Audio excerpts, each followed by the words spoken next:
નમસ્કાર વિદ્યાર્થી મિત્રો, આજે આપણે એનસીઈઆરટી ના અભ્યાસક્રમ મુજબના ધોરણ 10 ના ગણિત વિષયના ચેપ્ટર 3 દ્વિચલ સુરેખ સમીકરણ યુગ્મનો આજે આપણે અભ્યાસ કરવાના છીએ। આ ચેપ્ટરમાં કુલ 8 માર્કના પ્રશ્નો એસએસસી બોર્ડની અંદર પૂછાતા હોય છે। એમાં 1 માર્કના 2 પ્રશ્નો, 2 માર્કનો 1 પ્રશ્ન જેમાં વિકલ્પ મળે છે, 4 માર્કનો 1 પ્રશ્ન, એમ થઈને ટોટલ 8 માર્કના પ્રશ્નો આ ચેપ્ટરમાંથી પૂછાય છે। અહીં આપણે સ્વાધ્યાયને શરૂ કરતા પહેલા દ્વિચલ, સુરેખ અને સમીકરણ એ ત્રણેય શબ્દના અર્થ સમજીએ। આપણે ધોરણ 9 ની અંદર દ્વિચલ સુરેખ સમીકરણ વિશે ભણીને આવ્યા છીએ।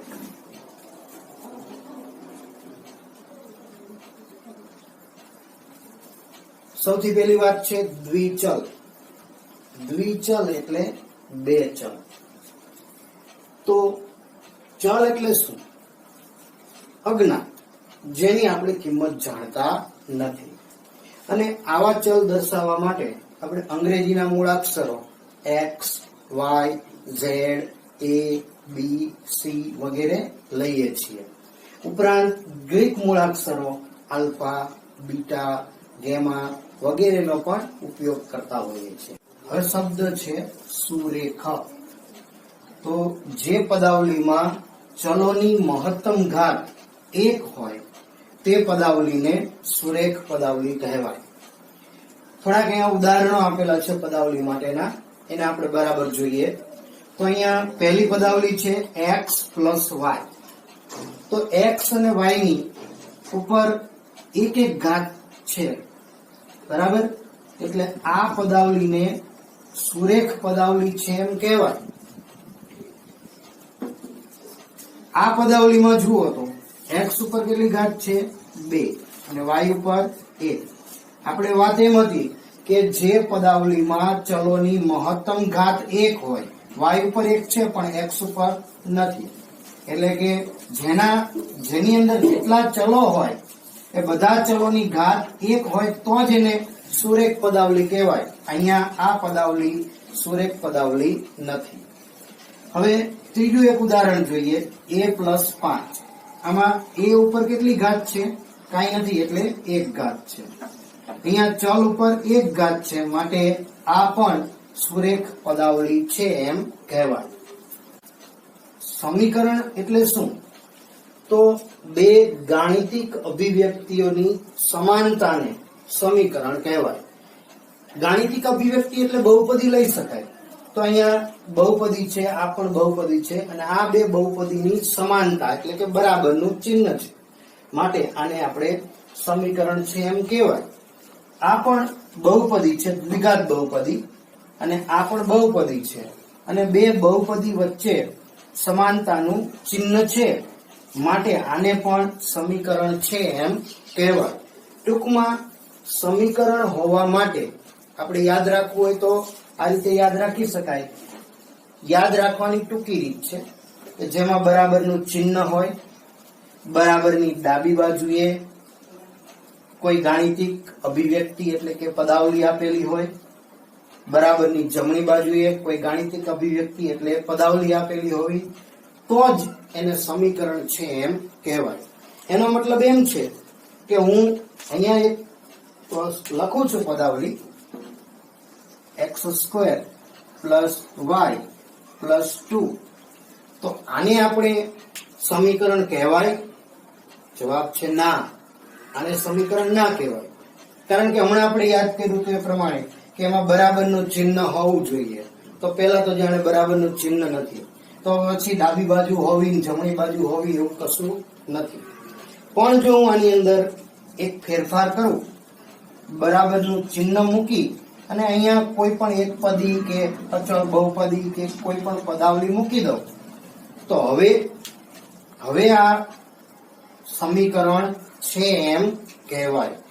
હવે આ સમીકરણ છે કારણ કે એને ડાબી બાજુ છે, જમણી બાજુ છે, અને બે વચ્ચે સમાનતાનું ચિહ્ન પણ છે। તો મિત્રો, આપણે દ્વિચલ કોને કહેવાય સુરેખ કોને કહેવાય અને સમીકરણ કોને કહેવાય એ સમજી ગયા. તો અહીંયા આપણે દ્વિચલ કે જેમાં બે ચલ હોય, બંને ચલ ઉપર એક એક ઘાત હોય એવા સમીકરણની અહીંયા વાત કરવાના છીએ. તો આ દ્વિચલ સુરેખ સમીકરણનું વ્યાપક સ્વરૂપ આપણે ધોરણ 9 માં ભણી ગયા છીએ. આપણે એને રિપીટ કરીએ. દ્વિચલ સુરેખ સમીકરણનું વ્યાપક સ્વરૂપ.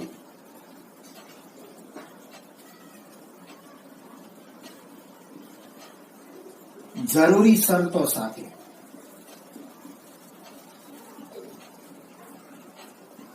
મિત્રો, આ પ્રશ્ન બોર્ડની અંદર 1 માર્કમાં પૂછાવાની શક્યતા છે. દ્વિચલ સુરેખ સમીકરણનું વ્યાપક સ્વરૂપ જરૂરી શરત સાથે લખો. તો આ રીતે લખીએ કાંઈ ax plus by plus c બરાબર 0. અહીંયા જે x અને y છે એ ચલ છે અને જે a, b અને c છે એ વાસ્તવિક સંખ્યા છે.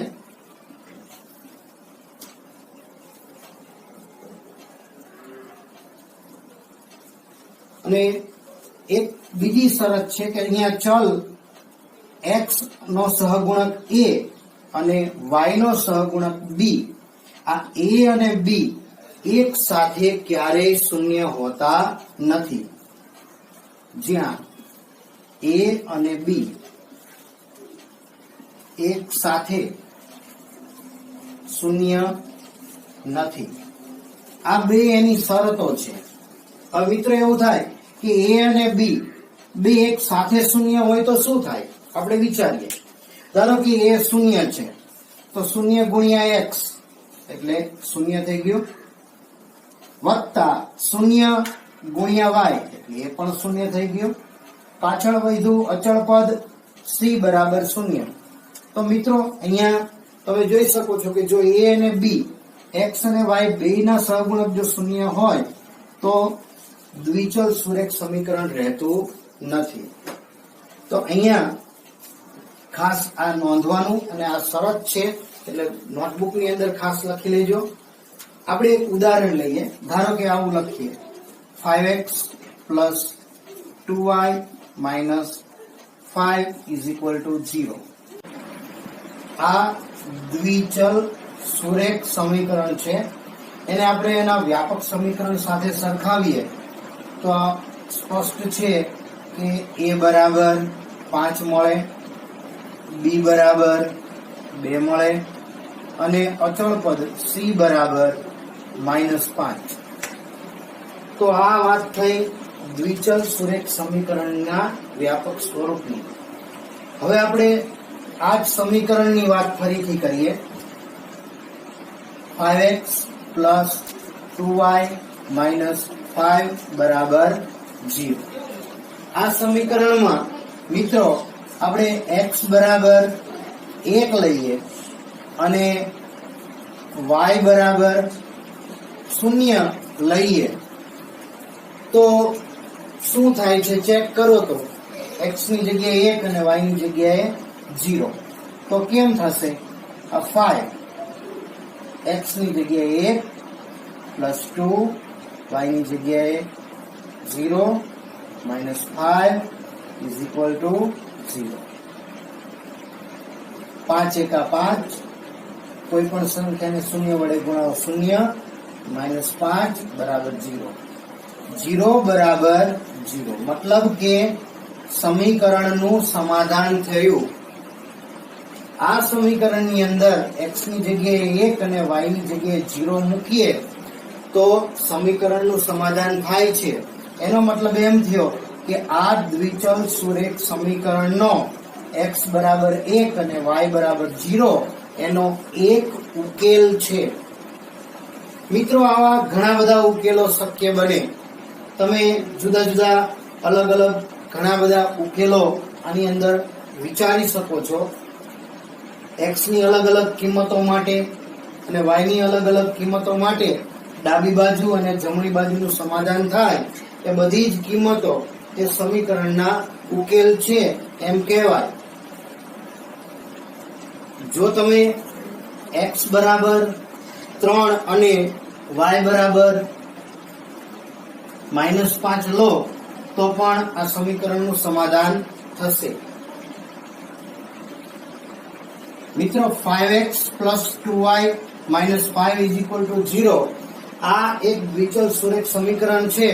આને ધોરણ 9 ની અંદર આપણે એને ભૌમિતિક સ્વરૂપમાં દર્શાવતા શીખી ગયા છીએ.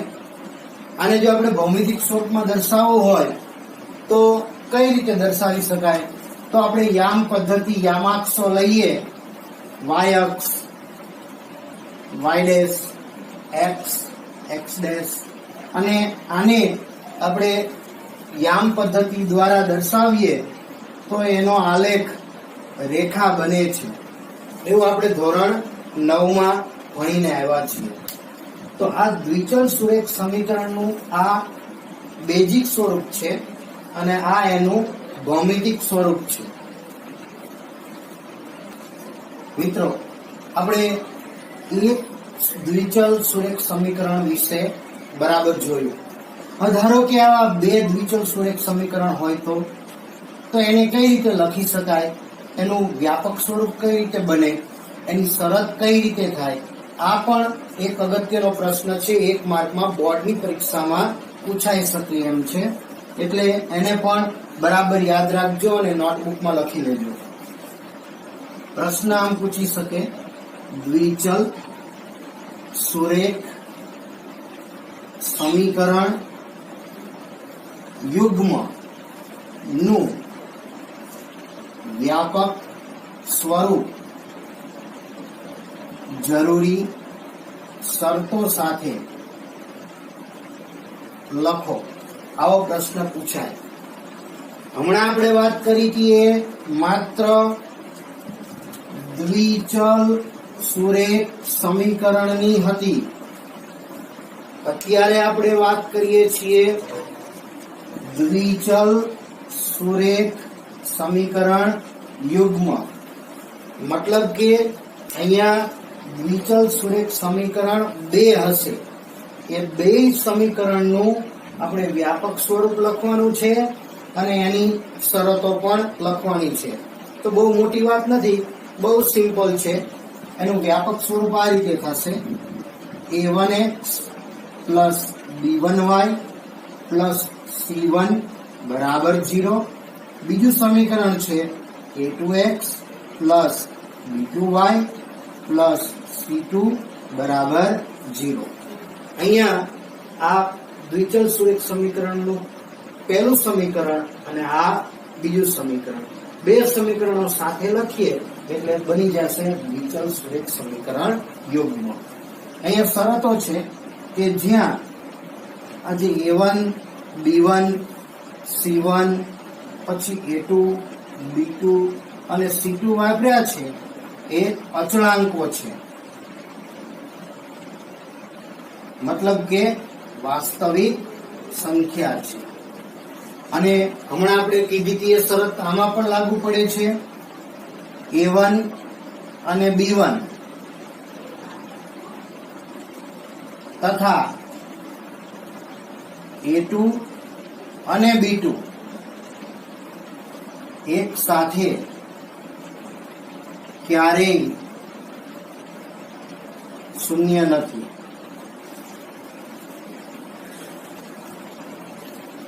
a1, b1 અને a2, b2 એક સાથે ક્યારેય શૂન્ય ન હોઈ શકે. આ એની શરત છે. આ શરતને મિત્રો હમણાં આપણે જોયું કે એક દ્વિચલ સુરેખ સમીકરણ હોય અને એને જો આપણે ભૌમિતિક રીતે દર્શાવવું હોય તો એનો આલેખ એક રેખા બને છે, એવું આપણે હમણાં જોયું. તો હવે સાવ સાદી વાત છે.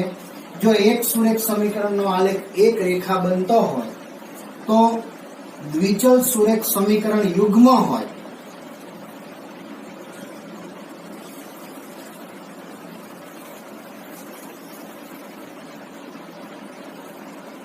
અને એમને જો આપણે ભૌમિતિક રીતે દર્શાવીએ તો એનો આલેખ રેખા જ બને, સ્વાભાવિક છે.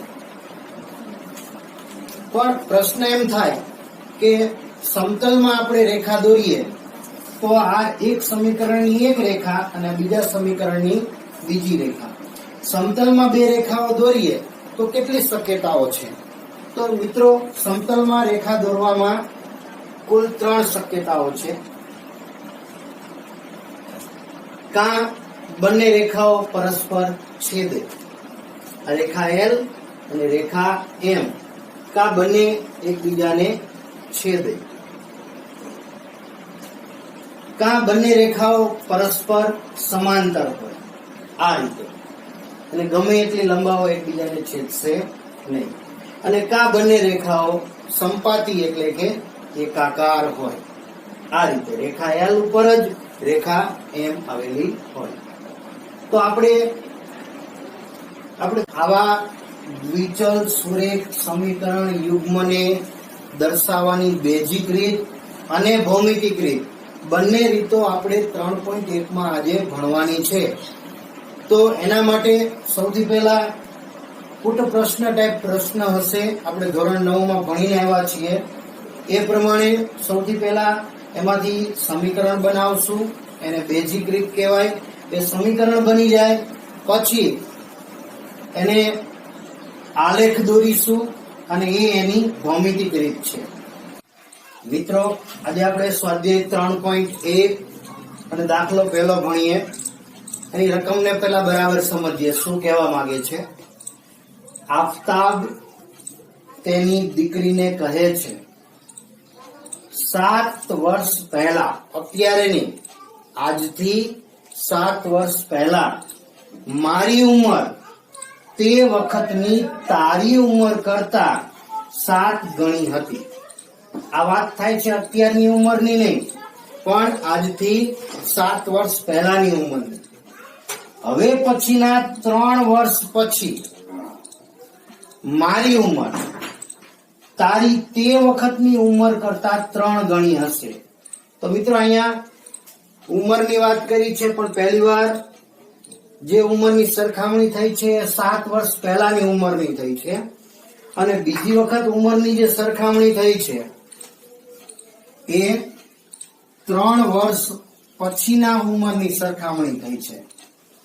તો અહીંયા આપણે આ જે પરિસ્થિતિ છે એને બેઝિક રીતે એટલે કે સમીકરણ દ્વારા અને આલેખની રીતે બંને રીતે આપણે આ પરિસ્થિતિને દર્શાવવાની છે. આવા પ્રશ્નને કુટ પ્રશ્ન કહેવાય અને એની અંદર આપણે ચલને ધારવા પડે. અહીંયા સ્પષ્ટ છે કે બે વ્યક્તિઓની વાત છે, એક આફતાબ અને બીજી એની દીકરીની. આફતાબની ઉંમર રકમમાં ક્યાંય આપણને આપેલી નથી, અજ્ઞાત છે.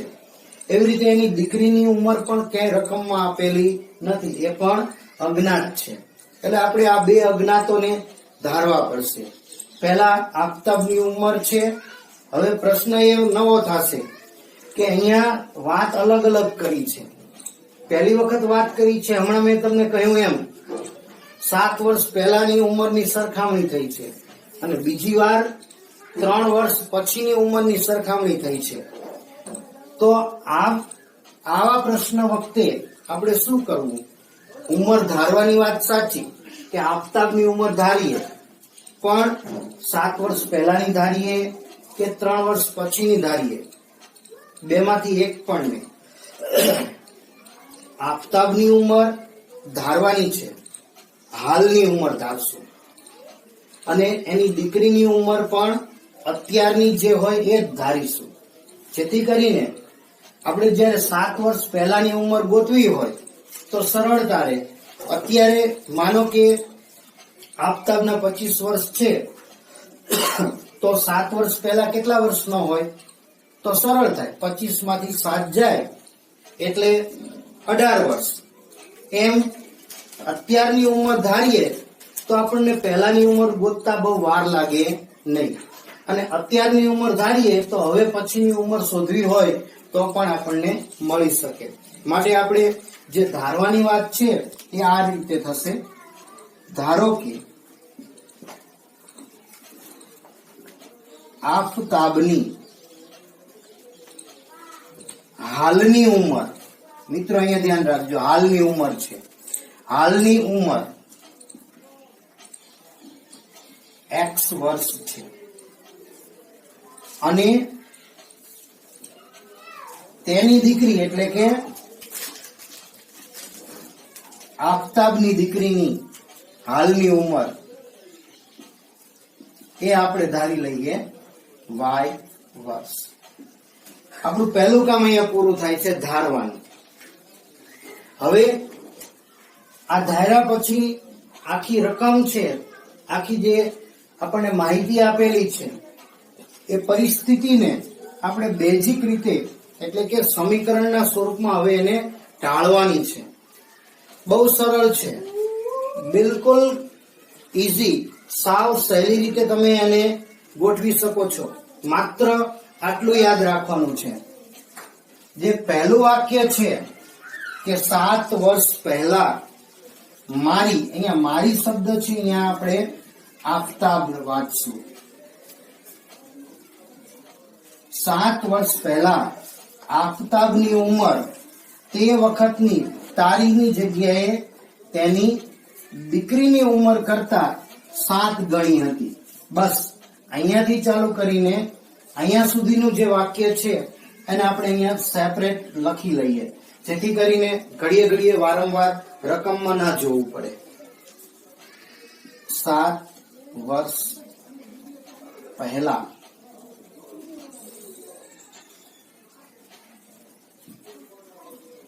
આફતાબની ઉંમર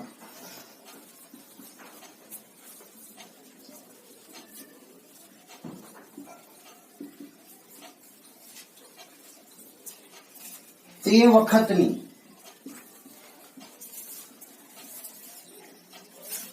તેની દીકરીની ઉંમર કરતા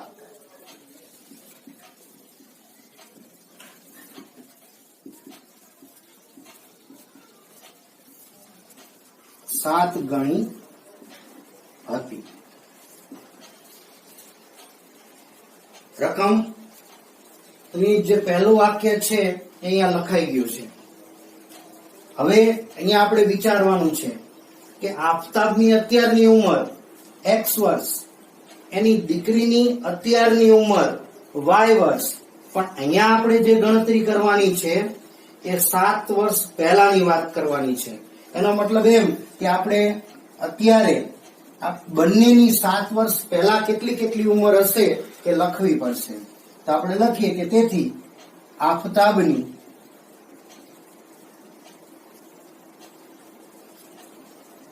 સાત વર્ષ પહેલાની ઉંમર, સરળ છે ને, આવડશે ને. અત્યારે કેટલા વર્ષનો છે આફતાબ? તો કે x વર્ષનો. આપણે કેટલા વર્ષ પહેલાની વાત કરવી છે? 7 વર્ષ પહેલાની. તો 7 એમાંથી બાદ કરવાના. એકદમ સરળ. એવી રીતે તેની દીકરીની વાત કરી દઈએ.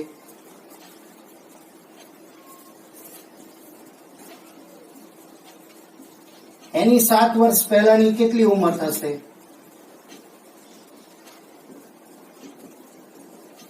તો અત્યારે એની દીકરી છે y વર્ષની, પણ આપણે તો 7 વર્ષ પહેલાની વાત કરવી છે, તો એમાંથી પણ 7 ઓછા થઈ જાય. બંનેની ઉંમર મળી ગઈ 7 વર્ષ પહેલાની. હવે આપણે શું કરશું? બંનેની ઉંમર મળી ગઈ છે આપણા પાસે, તો ફરીથી આ જે વાક્ય છે એને વાંચશું. 7 વર્ષ પહેલા આફતાબની ઉંમર તે વખતની તેની દીકરીની ઉંમર કરતા 7 ગણી હતી. વાક્ય ફરીથી વાંચ્યું એટલે ખબર પડી કે કોણ મોટું છે આ બેમાં. સ્વાભાવિક છે, પિતા જ મોટા હોય, અથવા રકમ વાંચીએ તો ખબર પડી જાય છે કે આફતાબની ઉંમર છે એ દીકરીની ઉંમરને 7 વડે ગુણાવો ને ત્યારે મળે છે.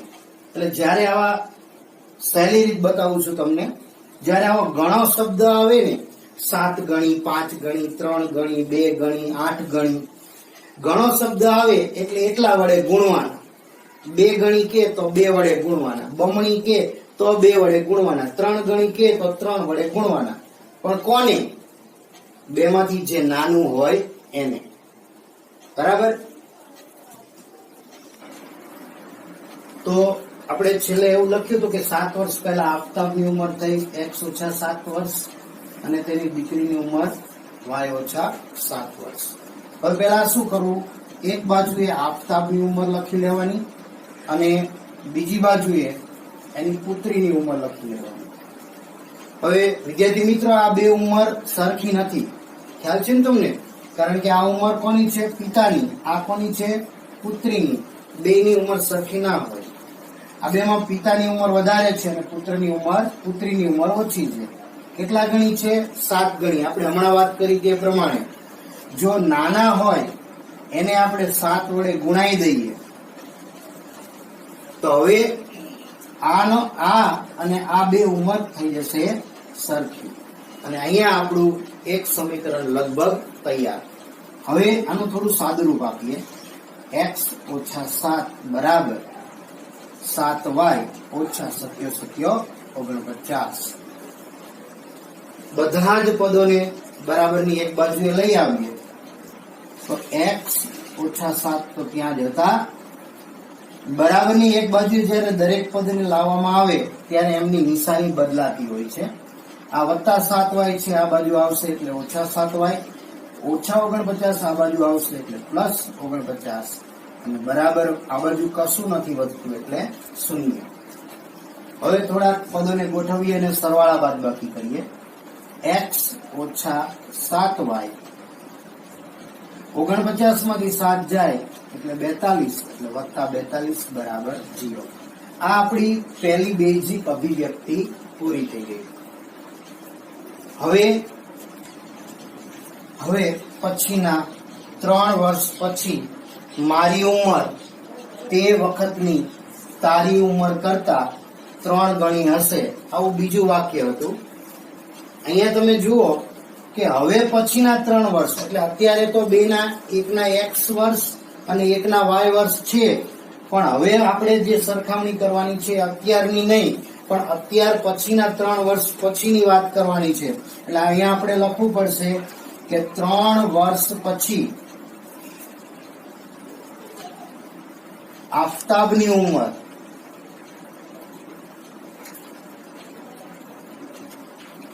કેટલી થશે વિચારો તો.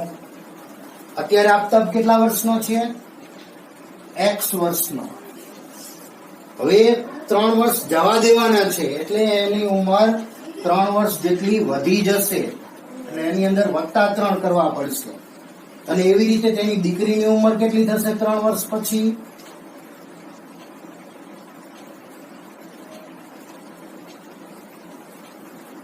એના 3 વર્ષ વધે જ ને.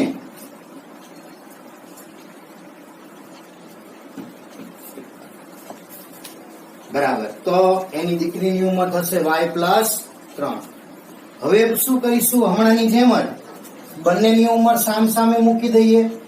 એક બાજુએ આફતાબની ઉંમર મૂકીએ, એક બાજુ એની દીકરીની ઉંમર મૂકીએ.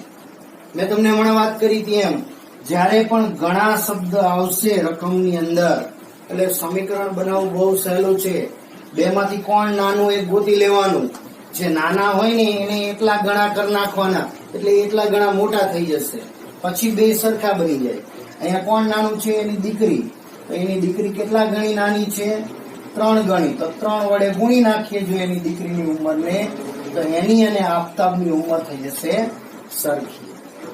હવે આપણે સાદુરૂપ હમણાં આપ્યું તો એમ આપીએ. x પ્લસ 3 બરાબર 3y પ્લસ 3 કરી 9. દરેક પદને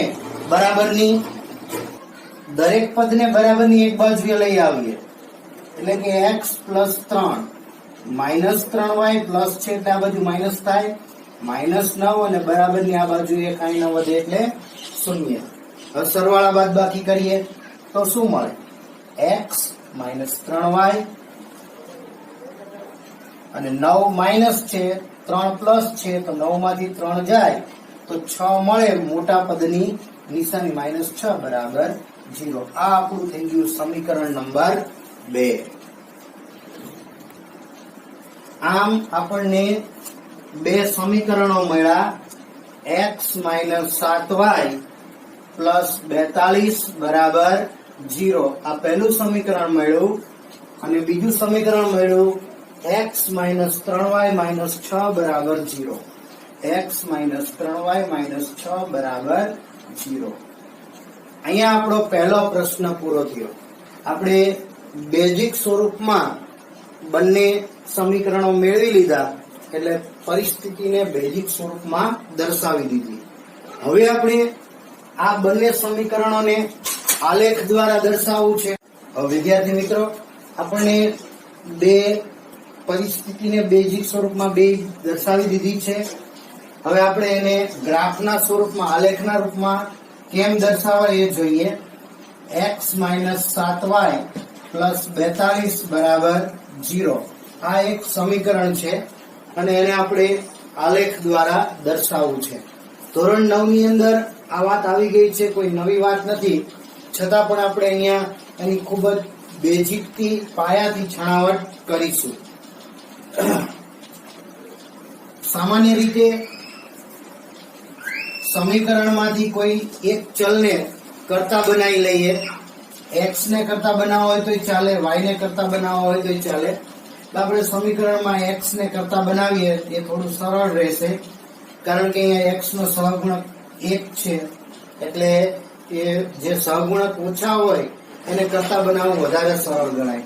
એટલે સમીકરણમાં આપણે x ને કરતા બનાવવો હોય તો બાકીના બંને પદોને બરાબરની પેલી બાજુએ લઈ જવા પડે. તો જ્યારે બરાબરની નિશાનીની પેલી બાજુએ જાય ત્યારે બંને પદોની નિશાની બદલાઈ જાય છે. 7y માઇનસ છે તો અહીંયા પ્લસ 7y બની જશે અને 42 પ્લસ છે તો એ બની જશે -42. અહીંયા આપણને સમીકરણમાં x ને આપણે કરતા બનાવી દીધેલો છે. હવે આપણે આલેખ માટે આ સમીકરણનું સમાધાન કરે એવી x ની અને y ની જુદી જુદી કિંમતોની જરૂર પડશે. સામાન્ય રીતે માત્ર બે કિંમતો તમે સાચી ગોતી કાઢો તો તમે આલેખ દોરી શકો છો, કારણ કે બે બિંદુઓ એક અનન્ય નિશ્ચિત રેખા દર્શાવે છે. પણ આપણે પાક્કું કરવા માટે ત્રણ કિંમતો અલગ અલગ રાખીશું. કરીશું કેમ? તો કરતા બનાવ્યો છે આપણે x ને, એટલે અહીંયા y ની અલગ અલગ કિંમતો આપણી જાતે મૂકવાની છે. અહીંયા જે y ની કિંમતો તમે મૂકશો એ આમાં મૂકવાની છે અને એનો ગણતરીનો જે જવાબ આવશે એ આપણી x ની કિંમત થશે. અહીંયા આપણે y ની જગ્યાએ તમે 1, 2, 3, 4 એવી અલગ અલગ કિંમતો લઈ શકો છો. માનો કે આપણે y બરાબર 1 લઈએ, x બરાબર 7y માઇનસ 42. એમાં ધારો કે y બરાબર 1 લઈએ તો શું થશે? x બરાબર 7, y ની જગ્યાએ 1 ઓછા 42, એટલે 7 એકા 7 અને ઓછા 42. 42 અને 7 ની બાદબાકી કરીએ તો -35 મોટાની નિશાની આવે. તો આવા x ની કિંમત -35 મળે અને y ની કિંમત 1 મળે. આ બે વચ્ચે જે ડિફરન્સ છે ને એ બહુ વધારે છે, એટલે આપણે x અને y ની આટલી કિંમત, એવી કિંમતો ધારવાની જેથી બે વચ્ચેનો જે ડિફરન્સ છે એ ઓછો બને.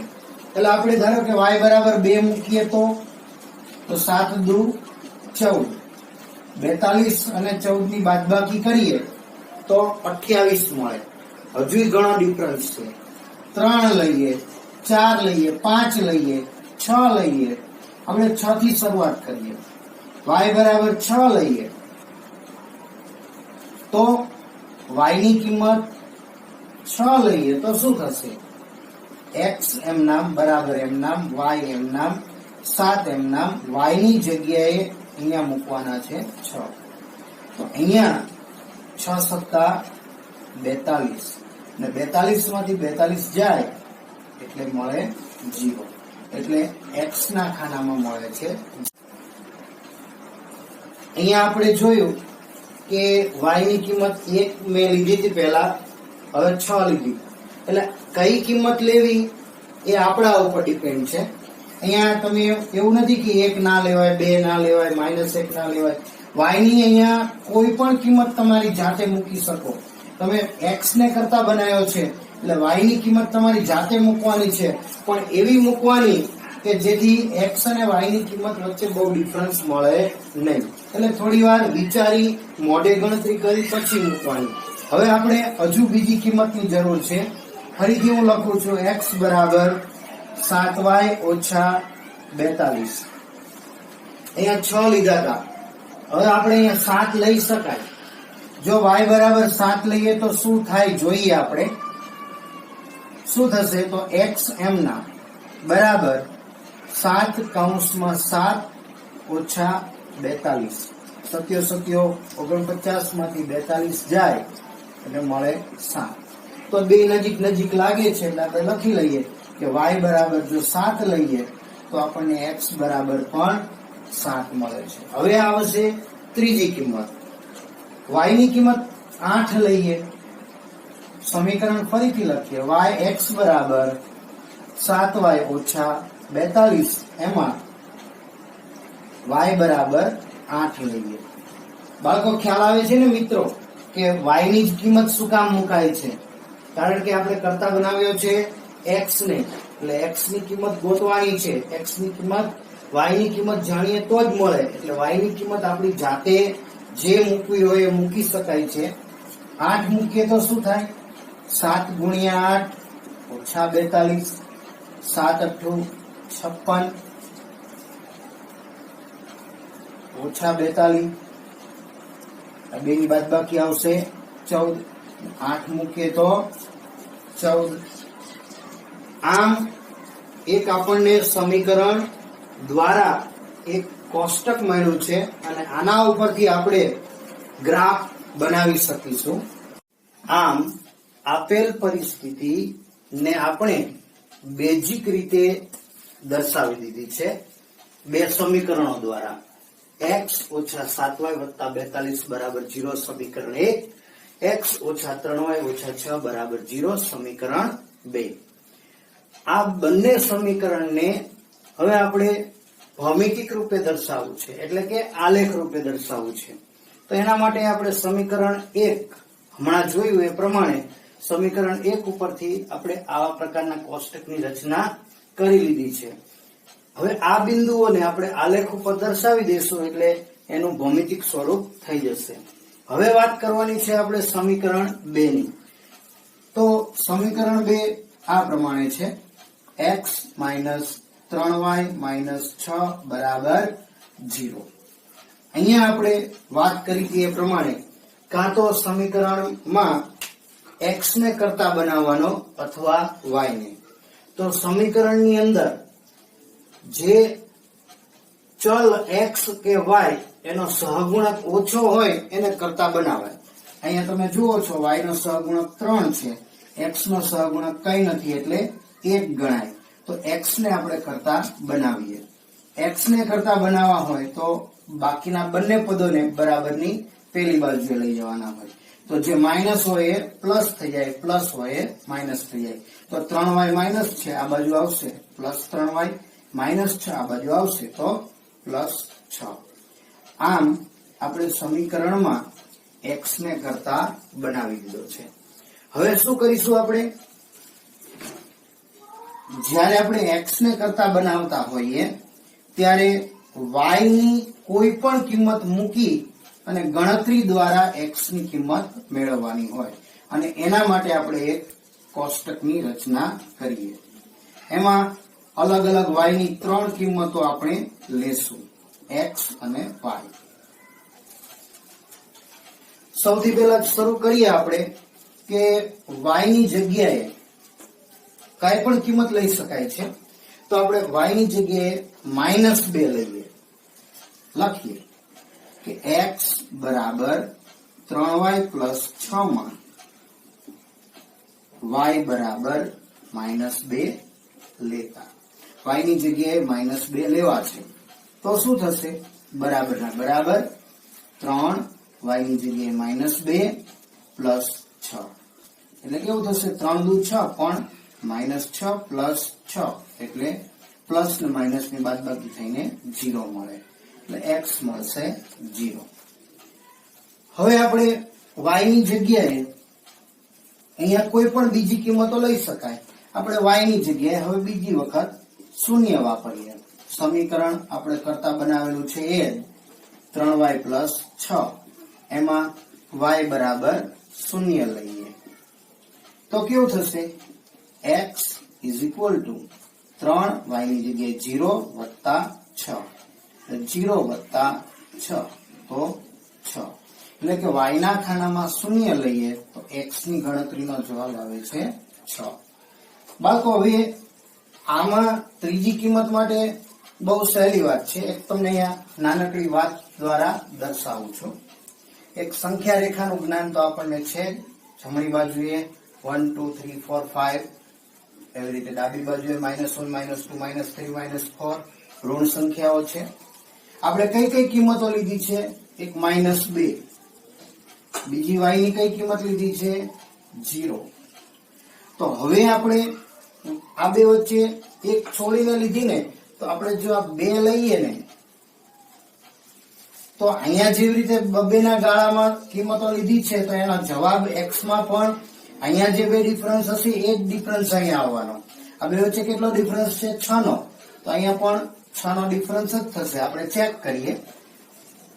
સંખ્યા રેખા છે 0 1 2 3 4 5 6 7 8 9 10 11 12 13 આ બાજુએ -1 -2 એવી રીતે. x ની કિંમત પહેલા કેટલી આવી હતી 0 પછી કેટલી આવી છે 6 મતલબ કે વચ્ચે 1 2 3 4 ને 5 આંકડા છૂટી જાય છે તો 1 2 3 4 5 આંકડા છોડી જવાબ કેટલો આવશે 12. આપણે ગણીએ x is equal to 3y plus 6 માં y બરાબર 2 મૂકતા તો કેવું થાય x બરાબર 3 y ની જગ્યાએ 2 વત્તા 6 6 દુ 12 3 દુ 6 અને 6 ને 6 12 આવી ગયું. તો આ રીતે આપણે બીજું કોષ્ટક પણ તૈયાર કર્યું છે. એ કોષ્ટકને અહીં આપણે નોંધી લઈએ. 0 ત્યારે y -2 x 6 ત્યારે y 0 x 12 ત્યારે y 2. આમ આપણે બંને કોષ્ટક તૈયાર થઈ ગયા છે. હવે પહેલું સમીકરણ છે એને આપણે આલેખમાં ભૌમિતિક રીતે દર્શાવીએ અને એ પૂરું થાય એની એક રેખા બની જાય પછી બીજા સમીકરણના કોષ્ટક ઉપરથી એને પણ આપણે ભૌમિતિક સ્વરૂપમાં દર્શાવીશું.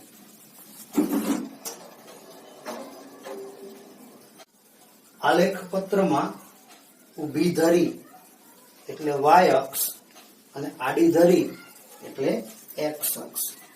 આ y અક્ષ અને x અક્ષ એકબીજાને જ્યાં છેદે એને ઉગમ બિંદુ કહેવાય. x અક્ષ ઉપર જમણી બાજુએ 1 2 3 4 5 6 7 એમ ધન સંખ્યા અને ડાબી બાજુએ -1 -2 -3 એમ ઋણ સંખ્યા. y અક્ષની ઉપરની બાજુએ ધન સંખ્યા અને y અક્ષની નીચેની બાજુએ ઋણ સંખ્યા દર્શાવવામાં આવે છે. સામાન્ય રીતે આ પહેલું ચરણ છે, આ બીજું ચરણ છે, ત્રીજું ચરણ છે, આ ચોથું ચરણ છે.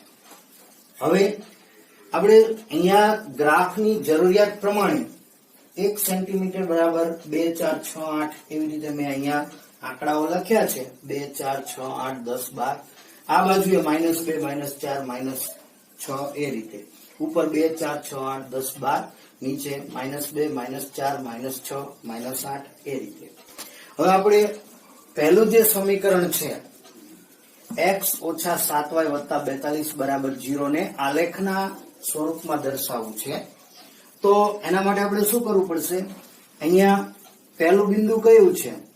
x યામ 0 છે અને y યામ 6 છે. x યામ 0 હોય ત્યારે બિંદુ y અક્ષ ઉપર આવે, એટલે જ્યાં y ઉપર 6 હોય ત્યાં આપણું બિંદુ બનશે. y ઉપર 6 હોય ત્યાં આપણે અહીંયા ટપકું કરેલું છે. બીજા બિંદુની વાત કરીએ તો x યામ અને y યામ. x યામ પણ 7 છે અને y યામ પણ 7 છે. x અક્ષ ઉપર 6 અને 7, 8 ની વચ્ચે 7 આવે અને y ઉપર 6 અને 8 ની વચ્ચે 7 આવે. એ બે જ્યાં ભેગા થાય ત્યાં એક આપણે પોઈન્ટ કરીશું. એવી રીતે ત્રીજા બિંદુની વાત કરીએ 14 અને 8. x યામ 14, y યામ 8. x યામ 14 અને y યામ 8. આ બે ભેગા થશે ત્યાં આપણે બિંદુ કરીશું. આ રીતે 3 બિંદુઓ મળી જાય છે. હવે આ ત્રણેય બિંદુને આપણે જોડી અને એક રેખા બનાવીશું. તો આ ત્રણેય બિંદુને જોડતી એક રેખા થઈ ગઈ. આ આપણું ભૌમિતિક સ્વરૂપ થઈ ગયું સમીકરણ x ઓછા 7y વત્તા 42 બરાબર 0. હવે આપણે સમીકરણ 2 ને આલેખ પત્રમાં બતાવવું છે, એટલે કે એને પણ ભૌમિતિક સ્વરૂપે દર્શાવવું છે.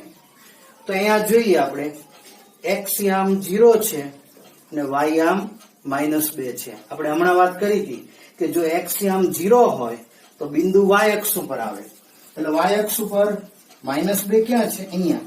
તો આપણે અહીંયા ટપકું કરેલું છે લાલ. બીજા બિંદુની આપણે વાત કરીએ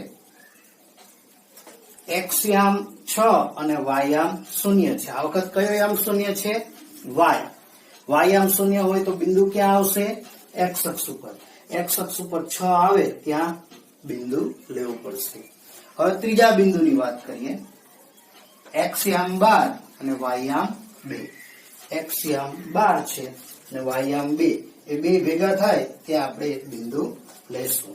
હવે આપણે શું કરીશું? આ ત્રણેય બિંદુને જોડતી એક રેખા દોરી લઈશું. તો આ ત્રણેય બિંદુને જોડતી આપણે રેખા દોરી લીધી છે.